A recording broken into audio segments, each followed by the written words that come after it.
সবাইকে স্বাগত। শুরু করছি আজকের বিশেষ অনুষ্ঠান। আপনাদের সঙ্গে রয়েছে আমি সুপ্রিয়। পেহেলগাঁওয়ের হত্যাকাণ্ডর পর কেটে গিয়েছে 7টা দিন, কিন্তু এখনও অধরা জঙ্গিরা। এখন শুধুই প্রত্যাঘাতের সময়, আর সেই প্রত্যাঘাতের জন্যই তৈরি হচ্ছে ভারত। কবে, কোথায় কোথায় এবং কোন সময়ে এই প্রত্যাঘাত হানবে ভারত, তা নিয়ে কিন্তু গোটা দেশ তাকিয়ে আছে। এবং আজ খুব গুরুত্বপূর্ণ একটি বৈঠক ছিল প্রধানমন্ত্রীর বাসভবনে, যেখানে 3 সেনাবাহিনীর প্রধান ছিলেন, সিডিএস ছিলেন, প্রতিরক্ষা মন্ত্রী ছিলেন প্রতিরক্ষা উপদেষ্টা অজিত ডোভাল। সেখানে এই 3 প্রধানকে সম্পূর্ণ স্বাধীনতা দিয়েছে প্রধানমন্ত্রী, অর্থাৎ সেনাবাহিনীর হাতে ছেড়ে দেওয়া হয়েছে যে কিভাবে এই প্রত্যাঘাত হবে, যা অত্যন্ত গুরুত্বপূর্ণ, যা অত্যন্ত তাৎপর্যপূর্ণ। কারণ আমরা জানি 22শে এপ্রিল পেহেলগাঁওয়ের এই জঙ্গি নাশকতার পর যে হত্যাকাণ্ড বা হত্যালীলা চালিয়েছিলেন পাক পদস্পুষ্ট জঙ্গি সংগঠনগুলো, তার মোক্ষম জবাব দিতে ভারত যে তৈরি, তা নিয়ে আর কোনো সন্দেহ নেই। ইতিমধ্যেই কূটনৈতিক স্ট্রাইক আমরা দেখেছি, তার জন্য বন্ধ হয়েছে সিন্ধু জলচুক্তি। পাকিস্তানের সঙ্গে সম্পূর্ণ কূটনৈতিক দ্বিপাক্ষিক সম্পর্ক আমরা ভেঙে দিয়েছি। তারপরে চলছে প্রস্তুতি, মহড়া। আকাশে বাতাসে এখন শুধুই যুদ্ধের একটা আবহ তৈরি হয়েছে।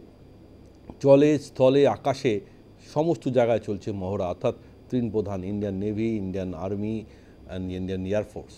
এবং আজ এই বৈঠকে, যেখানে চিফ অফ ডিফেন্স স্টাফ এর চেয়ারম্যান যিনি ছিলেন প্রতিরক্ষা মন্ত্রী রাজনাথ সিং, ছিলেন অজিত ডোভাল, সেখানে মুখ্যমন্ত্রীর সঙ্গে গুরুত্বপূর্ণ বৈঠকের পর ঠিক হয়ে গিয়েছে কিভাবে তৈরি হবে রণকৌশল। আজ আমরা চেষ্টা করব সেই বিষয় নিয়ে আলোচনা শুরু করার। কারণ আর কোনো সন্দেহ নেই যে এই জঙ্গি আক্রমণ বা জঙ্গি হামলার পিছনে পাক যোগ রয়েছে, এ নিয়ে আর কোনো সন্দেহ নেই। কারণ যে অন্যতম প্রধান জঙ্গি হিসাবে যার নাম আসছে আসিফ মুসা, তাকে বলা হচ্ছে তিনি নাকি পাকিস্তানেরই, পাক সেনারই একসময় প্যারা কমান্ডো হিসাবে কাজ করতেন। তিনি এই জঙ্গি আক্রমণের নেতৃত্ব দিয়েছিলেন। অবভিয়াসলি এর পিছনে লস্কর-ই তৈবা রয়েছে, পরবর্তীকালে যার নাম আমরা শুনেছি, যা রেজিস্ট্যান্স ফ্রন্ট, যারা স্বীকার করেছেন যারা জঙ্গি হামলা ঘটিয়েছেন। কিন্তু 2জন স্থানীয় কাশ্মীরি থাকা সত্ত্বেও যাদেরকে জঙ্গি বলা হচ্ছে, আরও 2জন যে পাকিস্তান থেকে আসা আগত জঙ্গি ছিলেন, তাদের মধ্যে অন্যতম ছিলেন আসিফ মুসা। আমরা আসবো আলোচনা। তার আগে আমাদের অনুষ্ঠানে যারা উপস্থিত রয়েছেন তাদের সঙ্গে আলাপ করিয়ে দেবো। আমাদের সঙ্গে বাইরে থেকে রয়েছেন রাজনৈতিক আন্তর্জাতিক সম্পর্ক বিশেষজ্ঞ রাজাগোপাল ধর চক্রবর্তী। রাজাদা, আপনাকে স্বাগত। আমার ডান দিকে রয়েছেন তৃণমূলের তরফ থেকে কর্মী সমর্থক রাজু ঘোষ। রাজুবাবু, আপনাকে স্বাগত। আমার সঙ্গে রয়েছেন কংগ্রেসের মুখপাত্র শক্তি মৈত্র। শক্তিদা, আপনাকে স্বাগত।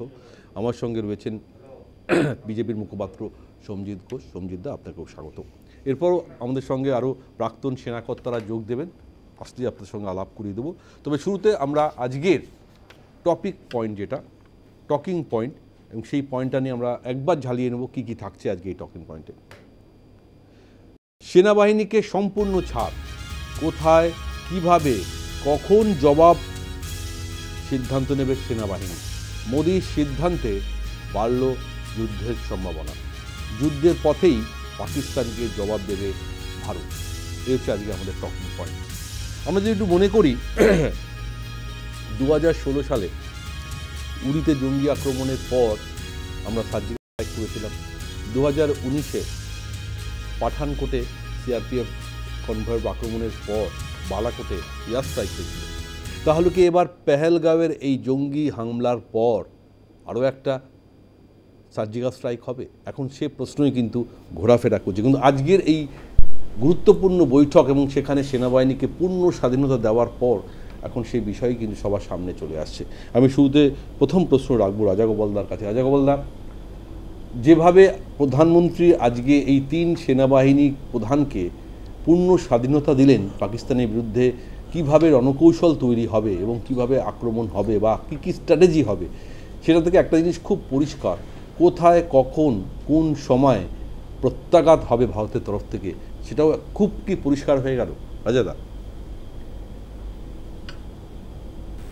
ভারত পরিষ্কার জানিয়ে দিতে চাইছে যে যারা নির্মমভাবে আমাদের দেশে নাগরিকদের হত্যা করেছে তাদেরকে ছাড়া এটা পরিষ্কার, এবং ভারতের কাছে প্রমাণ আছে। সে প্রমাণগুলো এখনো ঠিক আন্তর্জাতিক লেভেলে গ্রহণযোগ্য প্রমাণ আমরা দিতে পারিনি। আমরা বলছি সে পাকিস্তান আর্মি, কিন্তু তার যদি আরো বিশদ তথ্য না দিতে পারি, তার আইডেন্টি কার্ড বা কোন ডিভিশনে কোথায় কি, যাই হোক সেসবগুলো দেওয়ার প্রয়োজন হতে পারে যদি আমরা আন্তর্জাতিক সহানুভূতি আরো পেতে চাই। চীন অলরেডি বলে দিয়েছে যে তারা, যে পাকিস্তানের কোনো এক মন্ত্রী দাবি করেছিল নিরপেক্ষ তদন্ত, থার্ড পার্টি দিয়ে তদন্ত, চীন বলেছে সেটা যৌক্তিক। যাই হোক, এখন ভারত পরিষ্কার মনে করছে এতে লস্কর-ই তৈবার হাত আছে, এবং টিআরএফ বলে যারা দাবি করেছে তারাও লস্কর-ই তৈবার সঙ্গে অ্যাফিলিয়েট, যদিও পাকিস্তান ডিনাই। এখন ভারত যেটা করতে চায়, পাকিস্তানকে বুঝিয়ে দিতে চায়, দেখো তোমরা যে কাজ করেছো সেটা অত্যন্ত অন্যায়, এবং আমরা একেবারে প্রস্তুত, আমাদের দেখো সবকিছু রেডি। এবং সেই যুদ্ধ যতকাল আমরা দেখুন 60 সালে আমাদের সঙ্গে পাকিস্তানের চুক্তি হয়েছিল ইন্দাস সিন্ধু নদীর জল নিয়ে, আমরা হাজার বিপদেও কিন্তু ঝামেলাতেও জল বন্ধ করি। এবারে আমরা বলে দিয়েছি জল আমরা দেবো না, বন্ধ হয়ে গেছে, জল বন্ধ। এতবার পাকিস্তান বলে এসেছিল জল বন্ধ করলে যুদ্ধ হবে, এবারও বলেছে যুদ্ধ হবে, এখনো পর্যন্ত ওরা যুদ্ধ করে, জল অনেকদিন বন্ধ করছে, এখনো পর্যন্ত যুদ্ধ করে। আমরা একেবারে মহড়া দিচ্ছি, পরিষ্কার বুঝিয়ে দিচ্ছি আমরা যুদ্ধের দিকে প্রস্তুত। যুদ্ধের দিকে, এবং আজকে যেটা আপনারা জানালেন যে প্রধানমন্ত্রী জানিয়ে দিয়েছে সামরিক বাহিনীর হাতে সম্পূর্ণ ক্ষমতা। তার মধ্যে কেউ যদি এখন ভেবে থাকেন যে ইউক্রেন আর রাশিয়ার মধ্যে যে যুদ্ধ হয়েছে 3 বছর ধরে, ভারত সেরকম একটা যুদ্ধের পথে এগোচ্ছে, একেবারেই আমরা কখনোই ফার্স্ট অ্যাটাক করবো না। আমরা জানি যে যুদ্ধ করতে গেলে যে ব্যাপক ক্ষয়ক্ষতি হতে পারে, ভারতের অর্থনীতি যে জায়গায় দাঁড়িয়ে আছে সেই ক্ষতিটা থেকে এগিয়ে আসা একটু, বেশ বেরিয়ে আসা একটু কষ্টকর। তাই আমরা যদি দেখি যে পাকিস্তান এমন জায়গায় আছে, তা আমরা সেই বুঝে আমাদের যে স্ট্র্যাটেজি সেটা ঠিক করবো। আমরা জানি পাকিস্তান একটা বিরাট সংকটের মধ্যে আছে, ব্যাপক আর্থিক সংকটের মধ্যে আছে, দেশের মধ্যে নানান বিদ্রোহ চলছে। আমরা জলটা বন্ধ করেছি, পাকিস্তানের সংকট, অর্থনৈতিক সংকট আরো ঘনীভূত হবে। পাকিস্তানের মানুষ গম খায়, আটা খায়, রুটি খায়, সেটা গম থেকে তৈরি, আর জল নাই, সেই জল এখন আর পাওয়া মুশকিল। এই সিজনে হয়তো খুব একটা অসুবিধা হবে না, আগামী মৌসুম থেকে ব্যাপকভাবে জলের অভাব দেখা দেবে, জল কিন্তু পানীয় জলের অভাব দেখা দেওয়ার সম্ভাবনা আছে। আমরা এখন যেটা দেখতে চাইছি যে পাকিস্তানের মধ্যে যে অংশটা রয়েছে, যেটা আমরা সেগুলোতে যেখানে বিদ্রোহ রয়েছে পাকিস্তান শাসনের বিরুদ্ধে, আমরা সেই জায়গা থেকেই বালুচিস্তান সেখানকার মানুষ দীর্ঘদিন ধরে অশান্ত। আমরা পরিষ্কার জানি তারা অশান্ত, কেননা পাকিস্তানের সবচেয়ে বড় দেশ, অথচ সেখানে কোনো বিনিয়োগ হয়নি, সেখানে মিনারেলসে ভরা, আর রেয়ার আর মিনারেলস রয়েছে, অথচ পাকিস্তানের সেই জায়গার কোনো উন্নতির চেষ্টা নেই। মানুষ এখনো হাহাকার অবস্থায় আছে, দারিদ্র সীমার নিচে ব্যাপক অংশের মানুষ আছে। বালুচিস্তানের মানুষ দীর্ঘদিন ধরে স্বাধীনতার অপেক্ষায় করছেন, লড়াই করছেন, পথে নেমেছিলেন। এখন তালিবানদের, আমেরিকার ফেলে যাওয়া অস্ত্র, তালিবানদের সঙ্গে তাদের যোগসূত্র রয়েছে। আমরা জানি বালুচিস্তানের একটা অংশ আফগানিস্তানে পরে, ইরানে পরে। এখন আফগানিস্তানে যে অংশটাতে বালুচিরা থাকেন তাদের সঙ্গে ভালো সম্পর্ক তৈরি হয়েছে, প্রচুর অস্ত্রশস্ত্র, আমেরিকার ফেলে যাওয়া অস্ত্রশস্ত্র এখন বালুচিস্তানে ঢুকছে, এবং ওরা খেল দেখাচ্ছে। এবং যে কোনো দিনই যে জায়গায় গেছে, যে কোনো দিনই বালুচিস্তান স্বাধীন হবার স্বপ্ন দেখছি, এবং কাছাকাছি। ভারত নিশ্চয়ই চাইনি। এতকাল আমরা বালুচিস্তানের সঙ্গে আমাদের নিজেদের বর্ডার নেই, আমরা তাই কোনোভাবে ডিরেক্টলি ওদের সমর্থন করতে পারিনি। এখন আপনারা দেখবেন আমাদের পররাষ্ট্র মন্ত্রকের সঙ্গে তালিবানদের সঙ্গে যোগাযোগ রাখা হচ্ছে, ইরানের সঙ্গেও আমাদের যোগাযোগ রয়েছে। আমরা কি করে বালুচিদের যারা বিদ্রোহীরা কি করে সমর্থন করা যায়, নানান প্রক্রিয়ার মাধ্যম দিয়ে সেই চেষ্টা ভারত সরকার চলছে। আমাদের যুদ্ধ কিন্তু ওই একেবারে লড়াই করলাম ওইভাবে, আর সেটা হয়তো নয়, কিন্তু আমরা দেখবো বালুচিস্তান কিভাবে তারা বেরিয়ে আসে। ইন্দিরা গান্ধী যেটা 71 সালে করেছিলেন, এখন সেই মডেলই এখন আমরা ভারত নিশ্চয়ই চাইবে সেই মডেলে এগিয়ে যেতে। তারপর খাইবার পাখতুনখোয়াতেও যদি বিদ্রোহ আসে ভালো। এবং এই সময় পাকিস্তান আর্মি যখন ভীষণভাবে চারিদিকে ব্যস্ত থাকবে, তখন পাকিস্তান অকুপায়েড কাশ্মীর, যেটা আমাদের অংশ ছিল, আমাদের কোনো একটা ভুল অসতর্কতায় পাকিস্তান কেড়ে নিয়েছে, আমরা সেটাকে যাতে নিতে পারি। প্রত্যেক বছর যখন জম্মুতে নির্বাচন হয়, অকুপায়েড কাশ্মীরেরও কথা বলা হয়, কিন্তু সেখানে নির্বাচন আপাতত স্থগিত থাকছে, এরকমই সরকারি নির্দেশনামা আসে। এবং সেটা আমাদের আবেগের ব্যাপার, সেটা নিশ্চয়ই ভারত চাইবে কোনো একটা সময়। এটা যদি হয়ে যায়, আর পাকিস্তানের আমরা কোনো বিস্তার দেখতে পারবো না, আতঙ্কবাদ ছড়ানোর রাজারা কোথাও কি মনে হয় যে পাকিস্তানের নিজের দেশের মধ্যেই যে সেনাপ্রধানকে নিয়ে যে বিতর্ক এই মুহূর্তে দানা বেঁধেছে যে সেনাপ্রধান এই মুহূর্তে কোথায় আছেন আসিফ মনির, এবং গোটা ঘটনার পিছনে এই সেনাপ্রধানকেই দায়ী করা হচ্ছে। আমরা জানি বিভিন্ন দিক থেকে, অর্থাৎ আন্তর্জাতিক মঞ্চে যেহেতু ভারত একটা খুব সদর্থক ভূমিকা নিয়েছে এবং প্রত্যেকটা বড় বড় দেশ আমেরিকা, ইসরায়েল, চীন, ফ্রান্স, রাশিয়া সবাই ভারতকে সাপোর্ট করছে, কোথাও মনে হয় যে এই আন্তর্জাতিক চাপের কাছে পাকিস্তান এই মুহূর্তে নিজেদের ভিতরকার সিচুয়েশনটা কন্ট্রোল করতে পারছে না, ফলে পুরো বিষয়টা এখন সেনাপ্রধানের ঘাড়ে চাপিয়ে দেওয়া হচ্ছে এরকম কোথাও মনে হচ্ছে? দেখুন, যেদিনকে উনি বললেন যে কাশ্মীর হচ্ছে জাগলার রিং অফ পাকিস্তান, এটা যখন বললেন, তারপরে কিছু দু একদিনের মধ্যেই কিন্তু আমরা দেখলাম যে পাহেলগাঁওতে আক্রমণটা। তো স্বাভাবিকভাবেই মানে অনেকেই রিলেট করতে চাইবেন যে আসিম মনির, যিনি পাকিস্তানের আর্মি প্রধান, তার একটা নিশ্চয়ই অ্যাম্বিশন আছে। এখন ডামমন্ডলের ব্যাপার, একটা এই গভর্নমেন্ট চলছে, আসিম মনির নিশ্চয়ই মানে ইয়া খানের মতন, আয়ুব খান বা পারভেজ মুশারফের মতন স্বপ্ন দেখেন কোনোদিন পাকিস্তানের প্রেসিডেন্ট হওয়ার। যাই হোক, সেটা ওনার এই স্বপ্ন ব্যাপারটা ছিল বলেই হয়তো কাশ্মীরটা উঠে এসেছিল। কিন্তু ভারত যে এভাবে জবাব দেবে সেটা যেহেতু ওনারা বুঝে উঠতে পারেনি, এখন একটা হতাশা পাকিস্তানের সেনাবাহিনী দেখা দিচ্ছে। এবং আমরা রোজই খবর পাচ্ছি, সত্য মিথ্যে এখান থেকে বসে বলা যাবে না, বহু পাকিস্তানের সেনাবাহিনীর বড় বড় মানে কমান্ডারদের নেতৃত্ব তারা পদত্যাগ করতে আর্মি থেকে বেরিয়ে আসছে। পাকিস্তানের অর্থনীতিতে আপনি যদি দেখেন, একটা যুদ্ধ ভাব এই আর্মি লোকেরা করতো, যাতে করে আর্মির একটা প্রয়োজনীয়তা সাধারণ মানুষের কাছে থাকে। এবং সেই তার ফলে এই আর্মি পাকিস্তান থেকে পুরো কন্ট্রোল, অর্থনীতি একটা বড় অংশ। আপনি যে কোনো 5 স্টার হোটেলে পাকিস্তানে খোঁজ করুন, দেখবেন মালিক হচ্ছেন একজন পুরনো ফৌজি, জমির মালিক, ইন্ডাস্ট্রিজ মালিক, সবই হচ্ছে ফৌজিদের আন্ডারে। এরাই হচ্ছে দেশটাকে কন্ট্রোল করে রেখেছে এবং এরা দেশটাকে কন্ট্রোল করে রাখতে পারছে, কেননা যুদ্ধ হবে ভারত বিরুদ্ধে। এই বিদ্বেষিতার মাধ্যমে, বিদ্বেষিতা ছড়িয়েই তারা কিন্তু বেঁচে আছে এরকম অবসর লাভ করে। কিন্তু সাধারণ মানুষ যেদিন বুঝবে যে ভারত তাদের বিদ্বেষী নয়, ভারত তাদের এতদিন জল দিয়ে গেছে, সাধারণ মানুষের স্বার্থেই দিয়ে গেছে, এবং ভারত আবার জল দেবে। সুপ্রিয়ত, আমি এখানে বলেই রাখতে পারি যে ভারত যেই যদি আমরা দেখতে পারি একটা সমাধান হচ্ছে, আমরা আবার জল ফেরত দেবো। পাকিস্তানের মানুষকে আমরা কোনো মতেই বিপদে ফেলতে চাই না, আমরা কোনো মতেই করবো না। আমরা ওষুধ, ব্যবসা বাণিজ্য বন্ধ হয়ে যাওয়া, ওষুধ মানে পাকিস্তানের মানুষ ওষুধ কিনতে পারছে। ওরা ইরানের দিকে ছুটছে, ওরা পাকিস্তানে, ওরা চায়নার দিকে ছুটছে, রাশিয়ার দিকে ছুটছে। আমাদের ওষুধ 50% এখন ভারতীয় ওষুধ সেখানে যেত, এমনকি যে সমস্ত অ্যাক্টিভ ফার্মাসিউটিক্যাল ইনগ্রেডিয়েন্ট সেটাও ভারত থেকে যেত, সেগুলো সব বন্ধ হয়ে গেছে। ওরা একটা মানুষ ভীষণ বিপর্যয়। আমরা চাই না বিপর্যয় থাকুক, মানুষ সরকার সজাগ আছে। কিন্তু ওরা যেই মুহূর্তে বোঝা যাবে পাকিস্তান বাসানত করছে, জঙ্গিদের উস্কানি দিচ্ছে না, সব পাকিস্তানের সাধারণ মানুষের বিরুদ্ধে আমাদের কোনো বিদ্বেষ নেই, ভারত সরকার পরিষ্কারভাবে জানিয়েছে। সুতরাং আমাদের আক্রোশ, আমাদের বিদ্বেষ সবটাই সেখানকার আতঙ্কবাদীদের। পাকিস্তান বলুক আতঙ্কবাদীদের তারা ধরবে, পাকিস্তান বলুক তারা আতঙ্কবাদীদের ঘৃণা করছে, পাকিস্তান বলুক এলিটের ঘাঁটি গুড়িয়ে দেবে, আমাদের আর নতুন করে বালাকট করা। বেশ বেশ সঞ্জিত দা, আপনার কাছে আসবো।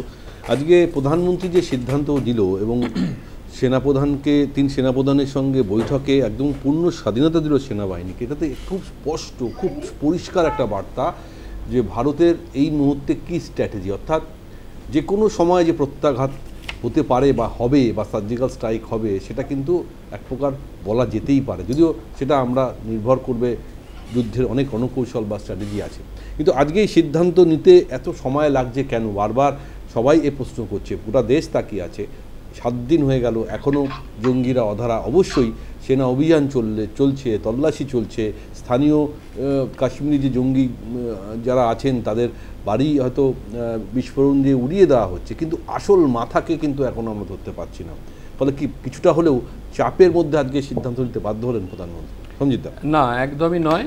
সবথেকে বড় কথা হচ্ছে কি, আমাদের দেশের প্রধানমন্ত্রী, যশস্বী প্রধানমন্ত্রী নরেন্দ্র দামোদর দাস মোদিজি যখন প্রথমেই বলেছেন যে পাকিস্তানকে উচিত শিক্ষা দেওয়া হবে, তো উচিত শিক্ষা দিতে গেলে যা যা রণনীতি করার প্রয়োজন সেই জন্য সেইটুকু কাজ করছে।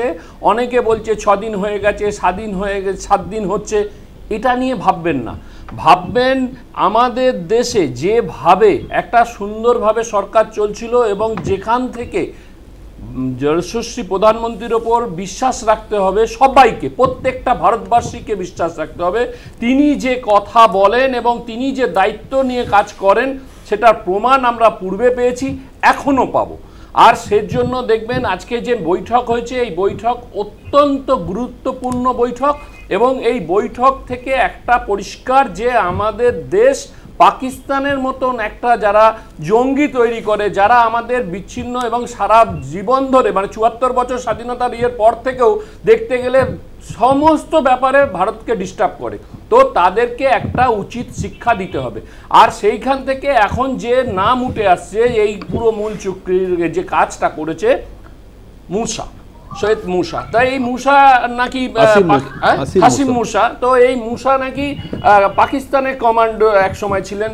তো তাদের এই যে জায়গাগুলো তৈরি হচ্ছে ইন্টারন্যাশনাল দিক থেকে এবং কূটনৈতিক দিক থেকে ভারত অনেক এগিয়ে। পাকিস্তানের সেরকম কোনো ক্ষমতা নেই যে ভারতের সাথে লড়াই করতে পারে, কিন্তু এখানকার যারা ভারতে যারা বসে আছেন এবং ভারতে যারা থাকছেন, ভারতের জলবায়ুতে তারা নিজেদের মতন করে বাঁচছেন, ভারতের মাটিতে বসবাস করছেন, ভারতের খাবার খাচ্ছেন, তারা কিন্তু এই একটা খালি কথা বলছে, এই গেল গেল গেল গেল গেল। আরে গেল গেল কেন? আস্থা বিশ্বাস রাখতে হবে ভারতীয়দের ওপর, ভারতীয় সৈন্যদের ওপর। এবং সেইখানে ভারতীয় প্রধানমন্ত্রী নরেন্দ্র দামোদর দাস মোদিজি যে কথা বলেছেন সেটার ওপর আস্থা বিশ্বাস রেখেই বলছি। আজকে সেই জঙ্গিরা যখন ভারতের সনাতনী হিন্দুদেরকে তাদেরকে হিন্দু জিজ্ঞেস করে এবং তাদেরকে চিহ্নিত করার পর তাদেরকে নিধন করেছে, কলমা পড়তে পারে কি না সেটা জিজ্ঞেস করেছে, কলমা কিভাবে পড়তে হয় সেটা বলেছে, তো তখন এখানকার মানুষরা তখন চুপ।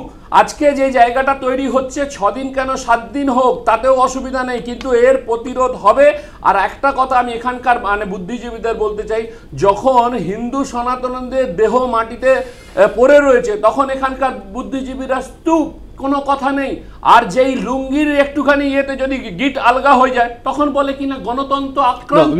কেন? আরেকটা জিনিস বলে দিই, আর এই যে জিনিসটা এটা বলছি, যে জায়গা থেকে আমাদের ওপর যে আক্রমণ নেমে এসছে সেই আক্রমণের প্রতিশোধ এই সরকারের ওপর আস্থা রাখতে হবে এবং আমাদের সেনাবাহিনীর ওপর আস্থা রাখতে হবে, এমন প্রতিশোধ হবে সারা বিশ্ব দেখবে। সঞ্জিতদা, আপনি এটা বলছেন খুব স্বাভাবিক, ধর্মীয় পরিচয় জেনে এবং তারপরে তাকে হত্যা করা হয়েছে, এটা যেমন ঠিক যে হিন্দুদের হত্যা করা হয়েছে, কিন্তু সবাই ভারতীয় নাগরিক, সেখানে হিন্দু বা মুসলিমের থেকেও বড় হচ্ছে দেশের নাগরিক। অবশ্যই আজকে 26টা প্রাণ চলে গেছে, হ্যাঁ 26টা প্রাণ চলে গেছে, এটা কিন্তু অত্যন্ত বড়, যেখানে ভারতের সার্বভৌমত্বের আঘাত, যে বিদেশি শক্তি, বিদেশের পাঠানো জঙ্গিরা এসে আজ কাশ্মীরের মতন সুন্দর একটা ভূস্বর্গকে কীভাবে তছনছ করে দিয়ে গেল, এক ভয়ঙ্কর হত্যালীলা চালিয়ে গেল, এতগুলো মানুষের প্রাণ চলে গেল, এ কোনো রকমভাবেই প্রত্যাশিত নয়।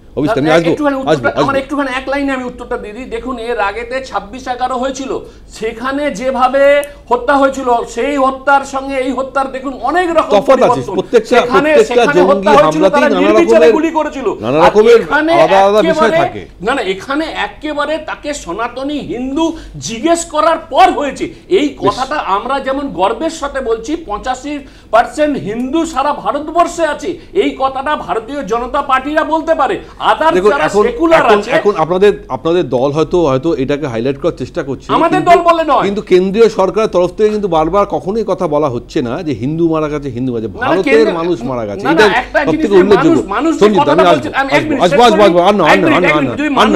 আপনি এক কথা বলছেন, শক্তিদা, আপনাদের দল সর্বদল যে বৈঠক হয়েছিল সেখানে আপনাদের দলের তরফ থেকেই লোকসভা বিরোধী দলনেতা রাহুল গান্ধী অবশ্যই বলেছেন যে সরকার যা সিদ্ধান্ত নেবে আমরা তাদের পাশে আছি, কিন্তু পাশাপাশি এই সর্বদল যখন বৈঠক হয় প্রধানমন্ত্রী কেন বিহারে জনসভায় ভাষণ দিলেন সেই প্রশ্নও পাশাপাশি সমালোচনা করে রাখা হচ্ছে।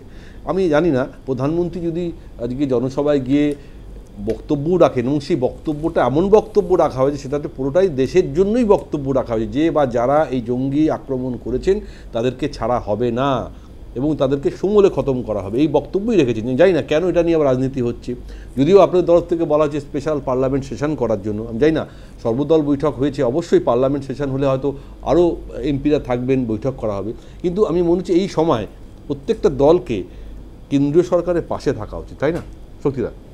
সুপ্রিয়, 28 এপ্রিল গতকাল রাহুল গান্ধী পার্লামেন্টে এবং মল্লিকার্জুন খার্গে গতকালই দুটো চিঠি লিখিতভাবে ভারতবর্ষের প্রধানমন্ত্রীকে দিয়েছেন এবং তার বিষয়বস্তুটা হচ্ছে এই যে দেশ এবং জাতি আজকে এক চরম সংকটময় মুহূর্তের মধ্যে আছে।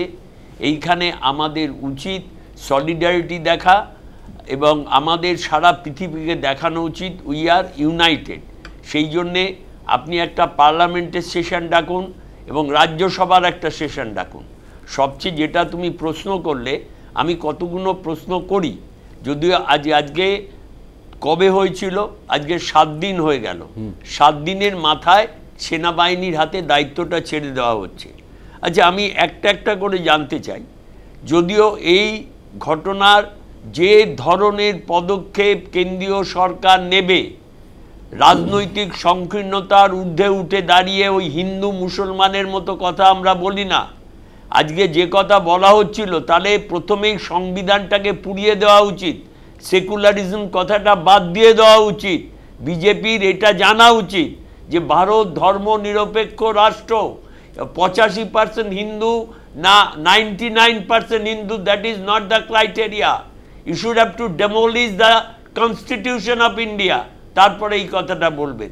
আমি বলি যে বেছে বেছে জঙ্গিরা মারছে হিন্দুদের, তাহলে সেই সময় সেনাবাহিনীরা কি করছে? এত সময়টা পেল কি করে যে কে হিন্দু কে মুসলমান? তারপরে হচ্ছে ওই হাই রিস্ক জোনে যেখানে ত্রিস্তরীয় থাকে, সেখানে একটাও কেউ ছিল না। এটা কেন? কি কারণটা কি? ব্যর্থতাটা কেন? 3 হচ্ছে স্থানীয় প্রশাসন ইনফরমেশন পেয়ে চেপে গেছে না অবহেলা করেছে। এগুলো আমাদের বলতে হবে। আর বলতে হবে যে অন্যান্য সময় এত তৎপরতা, আরে ব্যাপারটা শুনুন, ব্যাপারটা উনি ডাকলেন, ঘটনা ঘটার পরের দিন he was the convener of the meeting, at that time he was absent. চলে গেলেন কোথায়? বিহারে। ওয়াই? কেন বিহারে গেলেন? ওই একটা দিন পরে উনি বিহারে যেতে পারতেন না? সেদিন তো সমস্ত কিছু বাদ দিয়ে আমাদের পার্লামেন্টের অপোজিশন লিডার, আমাদের রাজ্যসভার লিডার, আমাদের কংগ্রেস সভাপতি সবাই উপস্থিত হয়েছিলেন। আজকে জল স্থল অন্তরিক্ষ 3টে সেনাবাহিনীকে ডেকে আজকে প্রধানমন্ত্রী বলছেন সমুচিত শাস্তি দাও। পাকিস্তানের যে জঙ্গি উৎপাদন করবার একটা কারখানা, আজকে আপনি বললেন যে বিভিন্ন পৃথিবীর বৃহৎ শক্তিগুলো আজকে ভারতবর্ষকে দ্ব্যর্থহীন ভাষায় তাদেরকে সাপোর্ট করছে এগেনস্ট পাকিস্তান। এবং আপনি বললেন সিন্ধু নদ, তার জল যদি বন্ধ করে দেওয়া হয়, হয়তো এবার নয় সামনের বার পাকিস্তান জল না খেতে পেয়ে মরে যাবে। পাকিস্তানের অর্থনৈতিক অবস্থা এমন একটা জায়গায় দাঁড়িয়ে আছে, 7 দিন সরকার চলবে না। পাকিস্তানের অভ্যন্তরে কখনো আপনারা জানেন ইয়াহিয়া খান, আইয়ুব খান, মুশারফ একটার পর একটা সামরিক মারা গেছে। সুতরাং আমি বলে দিই, একটা কথাই বলে দিই যে আমরা এই যে কোনো রকম পদক্ষেপ ভারতবর্ষের সংগতির স্বার্থে যদি এই সরকার নেয়, আমরা সংকীর্ণতার বাইরে দাঁড়িয়ে রাজনীতির ঊর্ধ্বে গিয়ে সব দলকে ভাবতে হবে। সময় খুব কম। রাজুবাবুর কাছে আসবো, তার আগে রাজাদার কাছে যাবো, কারণ রাজাদাকে আমাকে ছেড়ে দিতে হবে। রাজাদা, যে কোশ্চেনটা আপনার কাছে রাখবো, যে এই মুহূর্তে যে সিচুয়েশনের মধ্যে আমরা দাঁড়িয়ে আছি বা গোটা দেশ দাঁড়িয়ে আছে, এত বড় একটা জঙ্গি হামলা, অবভিয়াসলি ভারতের তরফ থেকে যা যা সিদ্ধান্ত নেওয়ার তো নেওয়া হচ্ছেই, কিন্তু পাকিস্তান যে খুব গোটা বিষয়টায় আন্তর্জাতিক মঞ্চে কোণঠাসা থাকলেও তারাও যে তাদের স্ট্র্যাটেজি তৈরি করছে না, এটা ভাবা অমূলক। মানে তারাও নিশ্চয়ই তাদের যুদ্ধক্ষেত্রে তাদের সিচুয়েশান তৈরি করার কথা ভাবছে। কিন্তু এই মুহূর্তে আমরা যদি একটু কম্প্যারিজনে যাই, যে সমরাস্ত্র সজ্জা আমরা যেটা জানি, যে যেভাবে আর্টিলারি আছেন ভারতের এবং পাকিস্তানের, সেক্ষেত্রে ভারত তো অনেকটাই এগিয়ে আছে। এটা কোথাও ভারতকে অ্যাডভান্টেজ দেবে না? যে কোনো 3টে ডিভিশনেই ভারতের যে সৈন্য বা অস্ত্র শস্ত্র অত্যাধুনিক সমস্ত দিক থেকে তো ভারত এগিয়ে আছে। এটাই তো প্লাস পয়েন্ট ভারতের এই মুহূর্তে। হ্যাঁ, দেখুন, মানে যেটা প্রথম যে প্রশ্নটা, অনেকগুলো পার্ট আপনার প্রশ্নে রয়ে গেছে। একটা হচ্ছে পাকিস্তান প্রস্তুতি নিচ্ছে। ওরা কিন্তু প্রথমে ওদের এয়ার স্পেস, আমরা কিন্তু এয়ার স্পেসটা বন্ধ করি। ওরা ভারতের ইন্ডিয়ান এয়ারলাইন্স, ইন্ডিয়ান কোম্পানিগুলোকে ওদের এয়ার স্পেস ব্যবহার করতে নিষেধ করে দিচ্ছে। আমরা প্রত্যুত্তর দিয়েছি যে পাকিস্তান এয়ারলাইন্সকে আমাদের ইন্ডিয়ান গ্যাসকে ঢুকতে দেওয়া হবে। এটা কিন্তু ওরা ফার্স্ট ওরা নিচ্ছে, এক নম্বর ওরা প্রস্তুতি নিচ্ছে না তা কিন্তু। এখন দেখুন কম্পারিজনে তো ভারত অনেকটাই এগিয়ে, কিন্তু যুদ্ধ দেখুন ইউক্রেনের সঙ্গে রাশিয়া যদি কম্পারিজন করে, ইউক্রেন তো রাশিয়ার কাছে তো স্থানই পায়, তাই না? কিন্তু 3টে বছর তো যুদ্ধ টানতে তো পেরেছে, বুঝতে পারছেন? সুতরাং কম্পারিজনসটা ঠিক ওইভাবে, এবং ইউক্রেনের হাতে কোনো পারমাণবিক অস্ত্র নেই, রাশিয়ার কাছে পৃথিবীর সবচেয়ে বেশি 5,500-এর উপর অস্ত্র নিউক্লিয়ার আর্সেনাল আছে। সুতরাং কম্পারিজন হয় না, কিন্তু যুদ্ধ তো 3 বছর ঘটেছে। হতে পারে ইউক্রেনের অনেক বেশি ক্ষয়ক্ষতি হয়েছে, যুদ্ধ 3 বছর ঘটেছে। সুতরাং এখন নানানভাবে যুদ্ধ হয়, সুতরাং এখন ওইভাবে যে যুদ্ধের কথা আমরা অতীতে দেখেছি 71 পর্যন্ত, সেইভাবে যুদ্ধ আমরা দেখি ঘটার সম্ভাবনাটা কম। তো আমরা সেই যুদ্ধে যাব না, আমরা যদি যাই আমরাই দেখব। সুতরাং আমাদের এটা কিন্তু আমার যে নিউক্লিয়ারের হিসেবটা নেন, ওদের 170টা আছে, যেটা লেটেস্ট ফিগার, যেটা নিউক্লিয়ার সায়েন্টিস্ট ফোরাম থেকে পাওয়া যায়। ওদের আছে 170, আমাদের আছে 180। কটা ওদের কাজ করবে আমরা জানি না, আমাদের আশা করা যায় সবকটাই কাজ করবে, 180টা আমাদের আছে। সুতরাং নিউক্লিয়ার ওইভাবে তো ব্যবহার করা যায় না, নিউক্লিয়ারটা ডেটারেন্ট হিসেবে কাজ করে। আমি লিখে দিলাম ভাই হ্যাঁ তোমরা ব্যবহার করলে আমিও করবো, তবে সবাই শেষ হবো, পৃথিবীকে কি ধ্বংস করতে তোমরা এগিয়ে আসবে, এটাই হচ্ছে নিউক্লিয়ারের বক্তব্য। এখন সেই জায়গায় দাঁড়িয়ে পাকিস্তান জানে আমাদের শক্তি কি, কিন্তু তা সত্ত্বেও দেখুন ভারত ওই জন্যই ওরা সম্মুখ সমরে কোনোদিন আসেনি, ওরা প্রক্সি বের করেছে, আতঙ্কবাদীদের ছড়িয়ে দিয়েছে, এখন চাপে পড়ে আছে। এখন ওরা কি করে, ওরা কি, আমার মনে হয় না পাকিস্তান অত বোকা যে ফার্স্ট ইউজ করবে, ঠিক বুঝেছেন? সীমান্ত গোলাবর্ষণ তো হবে, ওরা আমাদের কোনো জায়গা দখল করতে চাইবে, সেটা আমার মনে হয় না। সুতরাং আমরাও প্রচেষ্টাটা করবো না, দেখা যাক কি হয় না হয়। আমাদের স্ট্র্যাটেজি আমরা সরকারের একেবারে ঠিক আছে, পাকিস্তানের যে নিহিত যে কলহ আছে সেটাকে কি করে ইন্ধন দেওয়া যায়, সেইটা থেকেই পাকিস্তানকে আরো দুর্বল করে। হ্যাঁ, আমাকে থামতে বলছে। বেশ বেশ, তবে এটা ঠিক, মানে ধন্যবাদ রাজেদা। তবে এটা ঠিক যে দুটো পারমাণবিক শক্তিধর দেশ যদি সম্মুখ সমরে যুদ্ধে নামে, তাহলে তার কি এফেক্ট হবে সেটাও কিন্তু দেখার বিষয়। ফলে যুদ্ধে নামার আগে এইসব বিষয়গুলো ভাবার বিষয় আছে, এবং কোন কোন সীমান্ত দিয়ে কোনভাবে কীভাবে প্রত্যাঘাত হবে সেই রণকৌশল হয়তো তৈরি করছে তিন ডিভিশনের সেনাপ্রধানরা। আমরা ফিরবো একটা ছোট্ট বিজ্ঞাপন বিরতি নিয়ে, সঙ্গে থাকুন। ফিরে এলাম বিজ্ঞাপন বিরতির পর। আমি সরাসরি রাজুবাবুর কাছে প্রশ্ন রাখবো। রাজুবাবু, যে পরিস্থিতি এই মুহূর্তে চলছে গোটা ভারতবর্ষ জুড়ে, সবাই একটাই প্রত্যাশা, সবার একটাই মানে চাইনিজ জানতে চাইছে যে কবে ভারত পাকিস্তানকে মোক্ষম জবাব দেবে। এবং আজকের যে গুরুত্বপূর্ণ বৈঠক, নিশ্চয়ই শুনেছেন এতক্ষণ পর্যন্ত, যে প্রধানমন্ত্রীর বাসভবনে 3 সেনাপ্রধানের সঙ্গে বৈঠক, যেখানে প্রতিরক্ষা মন্ত্রী ছিলেন, প্রতিরক্ষা উপদেষ্টা ছিলেন, এবং সেখানে সম্পূর্ণভাবে পূর্ণ স্বাধীনতা দেওয়া হয়েছে সেনাবাহিনীদের, এবং তারাই যাতে পাকিস্তানের বিরুদ্ধে যা প্রত্যাঘাত করবে সম্পূর্ণ দায়িত্ব তাদের উপর ছেড়ে দেওয়া আছে। এই সময় গোটা দেশও চাইছে যে কবে এই প্রত্যাঘাত হবে এবং কিভাবে হবে। আপনাদের দলও গোটা বিষয়টায় দলের সরকারের পাশে থেকেছে, কিন্তু আপনাদের দলের সেনাপতি অভিষেক বন্দ্যোপাধ্যায় 2 দিন আগে একটা টুইট করেছিল, বলছে যে এখন এই উপযুক্ত সময় মোক্ষম জবাব দেওয়ার, এবং পিওকে ভারত যদি ছিনিয়ে নিতে পারে এটাই হচ্ছে মোক্ষম জবাব। আপনি কি সেই কথাই বলবেন? দেখুন, এখানে সারা ভারতবর্ষে যত রাজনৈতিক দল আছে সকলেই এই ইস্যুতে কেন্দ্র সরকারকে সাপোর্ট করছে এবং পাশে আছে। কিন্তু আশ্চর্যের বিষয় হলো এটা, ভারতীয় জনতা পার্টি সুকৌশলে কিছু কিছু জিনিস বাজারে ছেড়ে দিচ্ছে।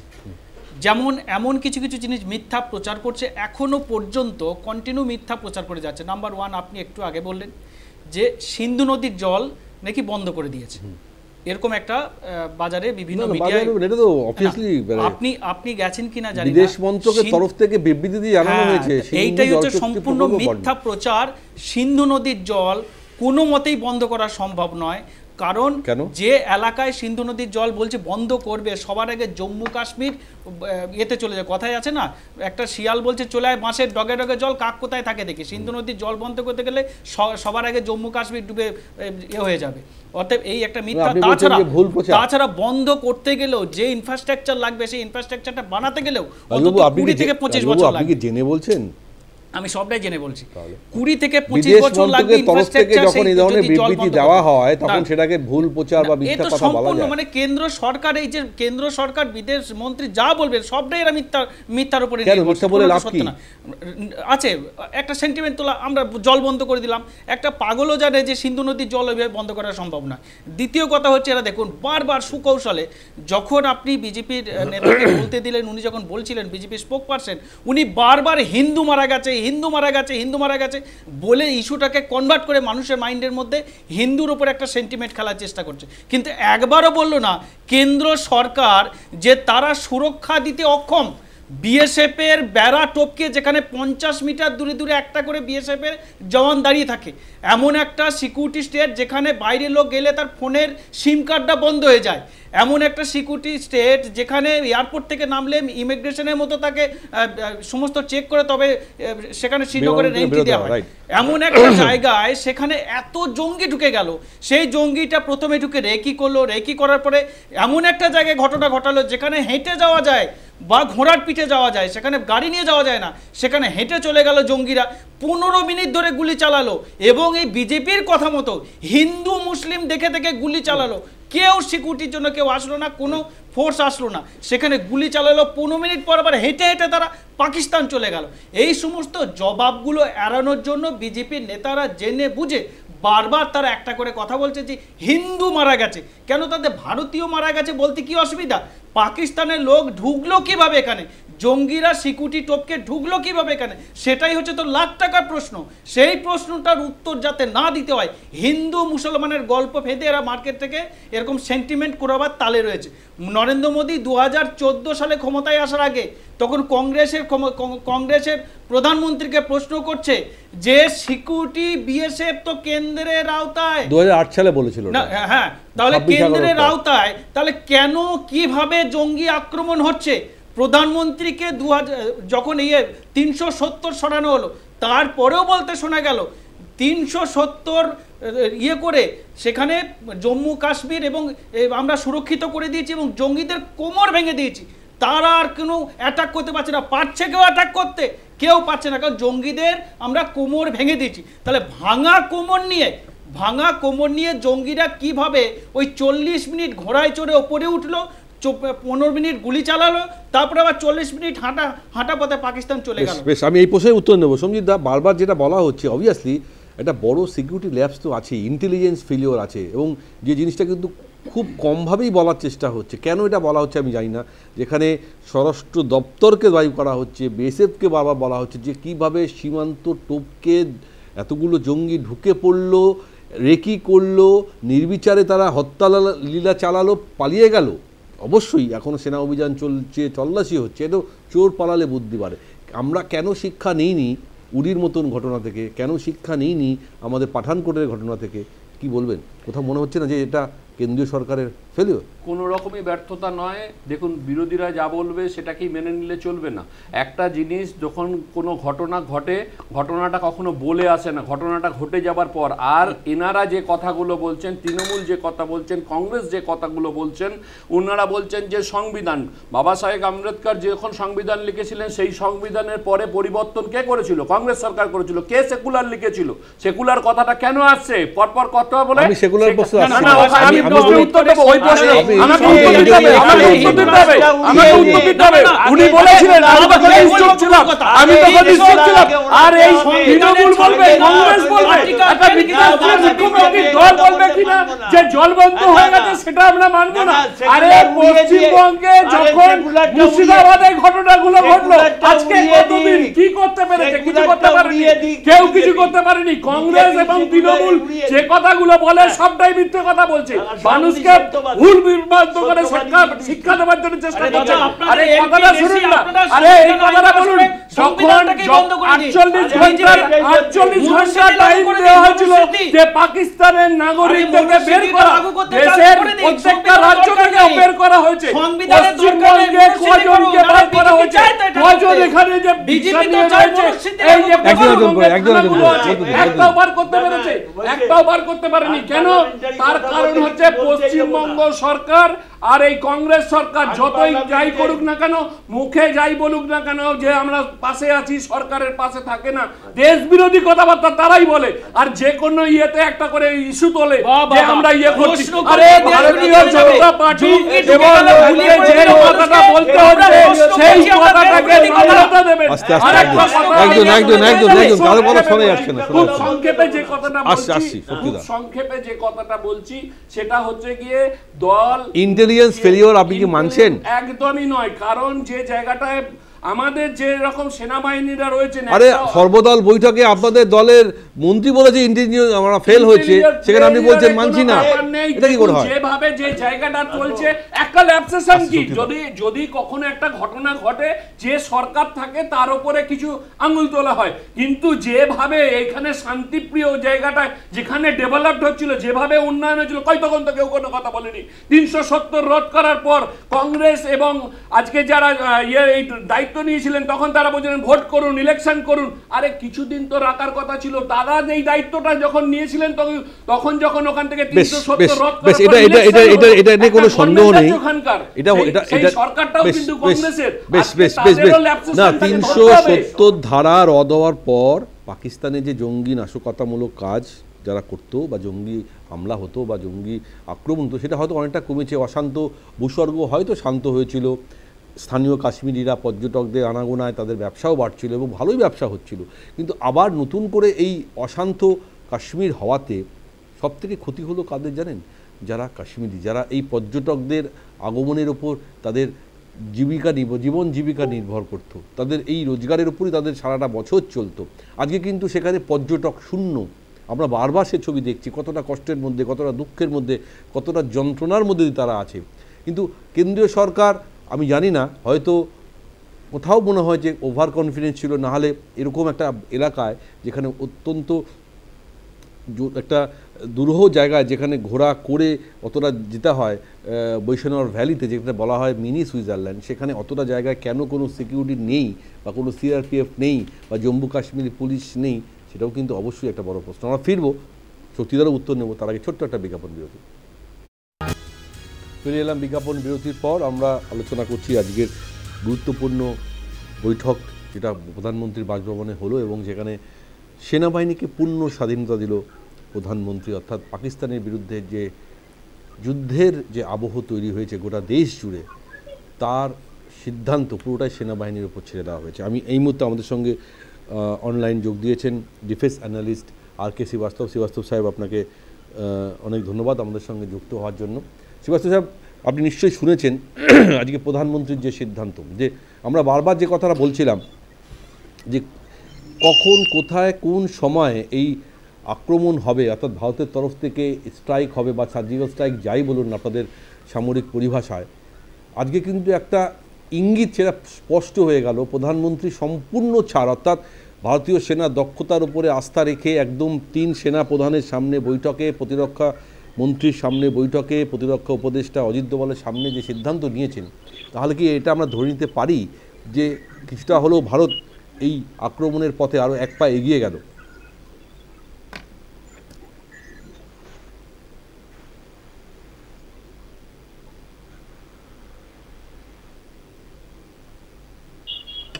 শ্রীবাস্তব সাহেব, শোনা যাচ্ছে আমার কথা?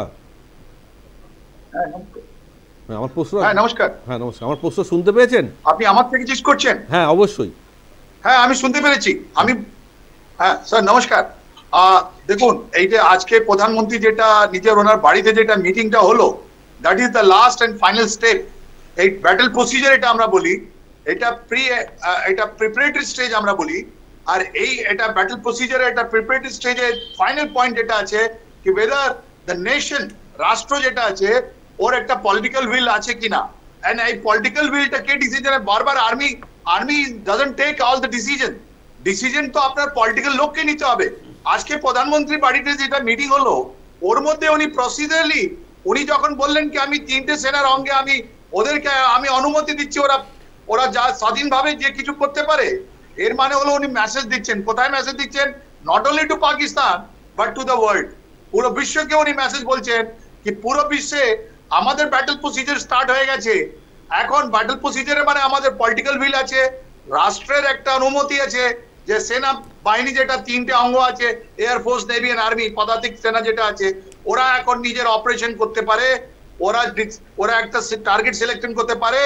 ওই টার্গেটটা কি করে ওরা নষ্ট করবে তার জন্য ওয়্যার উইথ অল, কোথায় থেকে কি আনবে, ওর মধ্যে এয়ারফোর্স কত থাকবে, ওর মধ্যে নেভি কম্পোনেন্ট কত থাকবে, ওর মধ্যে আর্মি কম্পোনেন্ট কত থাকবে, ও স্ট্র্যাটেজিক ফোর্স আমাদের কোথায় থাকবে, কোন ভ্যালু টার্গেট থাকবে, এইটা আজকে উনি দিয়ে দিলেন পারমিশন।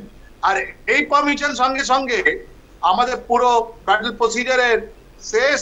আর এখন আমাদের এটা বলা হয় ডি ডে। আপনি দেখুন ওয়ার্ল্ড ওয়ার 2 তে বা অনেক জায়গায় আপনি দেখবেন একটা শব্দটা চলে আসে D day. D day is the day when the operation will start। যখন আমাদের মিলিটারি অপারেশনটা স্টার্ট হবে ও দিনকে বলা হয় ডি ডে। ওই ডি ডে আমরা জানি না, because that is embedded in the surprise. কিন্তু ওই ডি ডে সঙ্গে সঙ্গে 2-4টা জিনিস আরো হবে।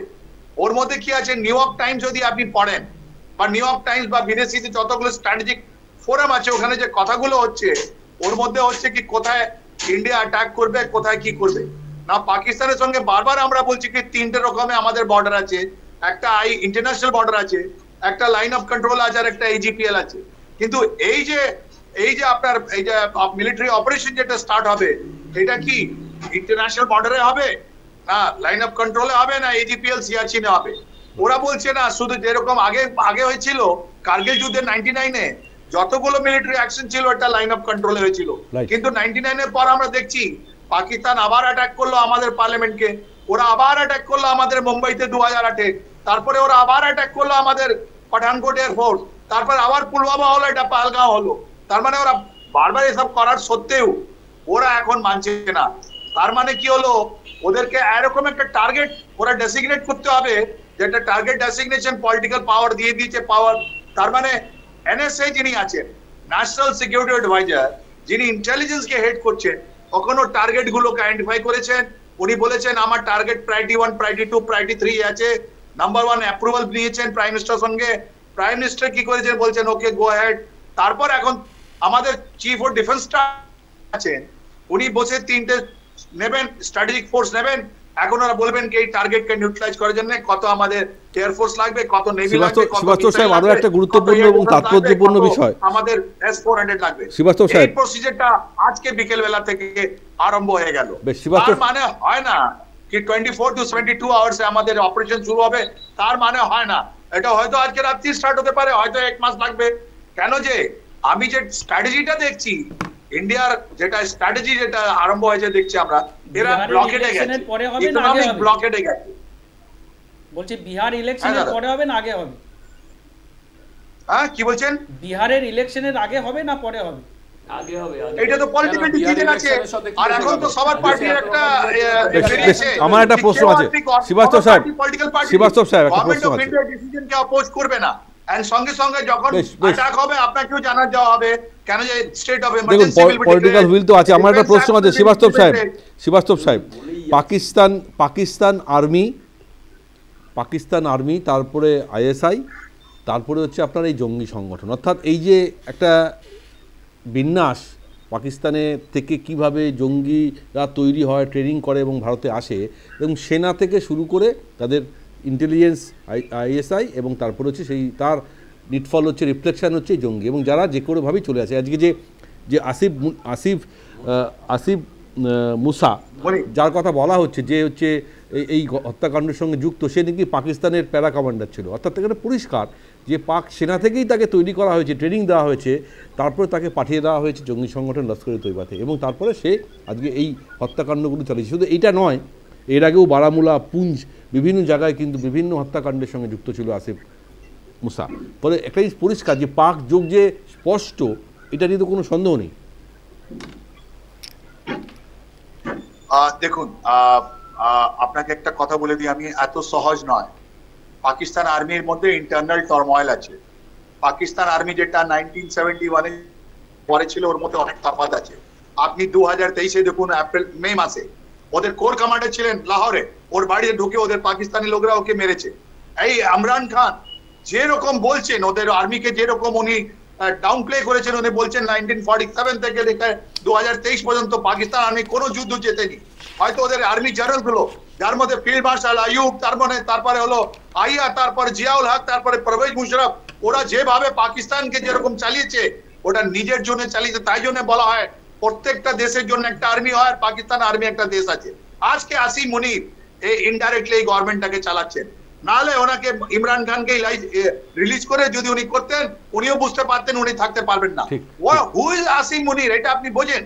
নভেম্বর 22 নভেম্বর 2022 যখন ওনাকে অ্যাপয়েন্ট করা হলো, ওনার একটাই ক্রাইটেরিয়া ছিল, উনি ডিজিআইএসআই ছিলেন, উনি ডিজিএমআই ছিলেন, তারপরে বুশরা বিবি যিনি ইমরান খানের ওয়াইফ, ওনার আগেনস্টে ইনি কারাপশন চার্জ টানলেন, তাই জন্য ইমরান খান এনাকে ডিজিআইএসআই থেকে সরালেন, রাইট? ইনি মোল্লা জেনারেল, ইনি জেনারেল নয়, ইনি একটা শর্ট সাইটেড জেনারেল, যেরকম পারভেজ মুশারফ ছিল, যেরকম জিয়াউল হক ছিল। এরা পাকিস্তানকে গর্তে নিয়ে যাচ্ছে। আপনি দেখুন বালুচিস্তান, গতকালও ওখানে ইনসিডেন্ট হয়েছে, ইমরান আপনার পাখতুনখোয়াতে আবার প্রবলেম হয়েছে, এরা তো সামলাতে পারছে না। we want that Pakistan army must hand over the Pakistan army। এখন কি ভারতের একটাই টার্গেট পিওকে দখল করা? অবশ্যই শিবাস্ত আমার সময় একদম শেষ। শক্তিদা ছোট্ট করে আপনার বক্তব্য নিয়ে শেষ করব। ব্যাপারটা হচ্ছে, আবারও বলি, বক্তব্য ছোট্ট করে বলারই ব্যাপার, যে আজকে 7 দিনের মাথায় জল স্থল অন্তরিক্ষকে ডেকে প্রধানমন্ত্রী নিজের বাসভবনে, আমরা প্রথম দিন থেকেই বলছি যে দেশ এবং জাতির এই সংকটময় মুহূর্তে কেন্দ্রীয় সরকার যে ধরনের পদক্ষেপ নেবে আমরা তাতে কেন্দ্রীয় সরকারের পাশে আছি। আগে দেশ, তারপরে রাজনীতি। 2 নম্বর কথা হচ্ছে 2016, 2019, 2025 কখনো প্লেন হাইজ্যাক করে ছেড়ে দেওয়া, প্রত্যেক কটা ঘটনা ঘটেছে ভারতীয় জনতা পার্টির আমলে। আজকে এইখানে প্রশ্ন, 2008 না 2011 কংগ্রেস সরকার ছিল না। একটাই কথা বলে দিই আপনাকে, যেদিন হলো সেদিন প্রধানমন্ত্রী ডাকলেন, ডেকে উনি উড়ে চলে গেলেন বিহারে। একই কথা বলছেন। আরে কেন যাবে? বিহারে যাক, ভারতবর্ষে প্রধানমন্ত্রী যেখানে জায়গায় যেতে পারে, এটা অসুবিধা কি আছে? খালি বিহারে বলতে, আরে এখন দেশে যে জায়গাটা সেখানে বলুন, কেন প্রচারে যাবে না? কেন যাবে না? এখানে কি দায়বদ্ধতা দিয়েছে না? দায়বদ্ধ আছে বলে দেশের কাছেই তো কাজ করছে। দেশের কাছে প্রধানমন্ত্রী কোথায় যাবে? আপনাদের স্ট্যান্ড পয়েন্ট কিছু নেই,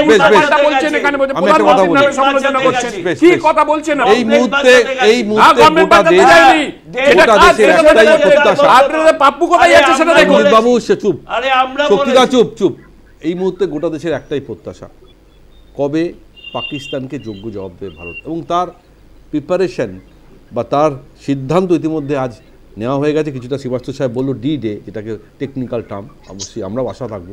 কিন্তু তার মধ্যে আরও একটা জিনিস বলবো, যে আজকে ভারতবর্ষে যে কোনো রাজনৈতিক দল রয়েছে, সর্বসম্মতভাবে যদি সর্বদলে কেন্দ্রীয় সরকারের পাশে থাকার আশ্বাস দেয়, তাহলে আমার মনে হয় রাজনীতির ঊর্ধ্বে থেকে সবাইকে দেশের স্বার্থে সরকারের পাশে থাকা উচিত, সেনাদের পাশে থাকা উচিত, এবং তাদেরকে আত্মবিশ্বাস দেওয়া উচিত, সমালোচনা না করে। আমরাও অপেক্ষা আছি কবে ভারত মোক্ষম জবাব দেবে পাকিস্তানকে। আমাদের অনুষ্ঠান এখানে শেষ করছি। উপস্থিত সমস্ত অতিথিদের অনেক অনেক ধন্যবাদ আমাদের সঙ্গে থাকার জন্য। আপনাদের news time, any time, all around.